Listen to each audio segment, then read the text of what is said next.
আলাইকুম। কি অবস্থা ভাই, কেমন আছেন সবাই? আপনারা কি কাজের জন্য আসছেন ভাইয়া? Indoor cleaner. হ্যারাম ইনডোর ক্লিনার। কয় ডিউটি? 10 ঘন্টা ডিউটি। স্যালারি 1500। থাকা কোম্পানি, খানা নিজের।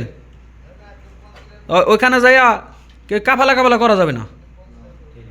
ভালো কাজ করলে, যারা ভালো কাজ করবে, যাদের কাফালা হওয়ার ইচ্ছুক আছে তারা তাদের কাফালা করিয়া নেব, ঠিক আছে?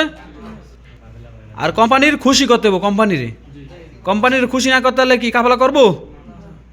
তা ভালোভাবে যান, যদি কথাবার্তা মিল থাকে কাজ করবেন ইনশাল্লাহ। তা যান, ওইখানে বাস দাঁড়ায় আছে, কোম্পানির বাস আছে, কোম্পানির বাসে উঠে এখন চলে যাবেন কাজে, ঠিক আছে? তা ভালোভাবে কাজ করবেন ইনশাল্লাহ। আপনারা কার মাধ্যমে যাইতেছেন? এনামুল ভাই। আর আপনারা? ইমন ভাইয়ের মাধ্যমে, ঠিক আছে? সুন্দরভাবে যাবেন, ভালোভাবে কাজ করবেন। আসসালামু আলাইকুম।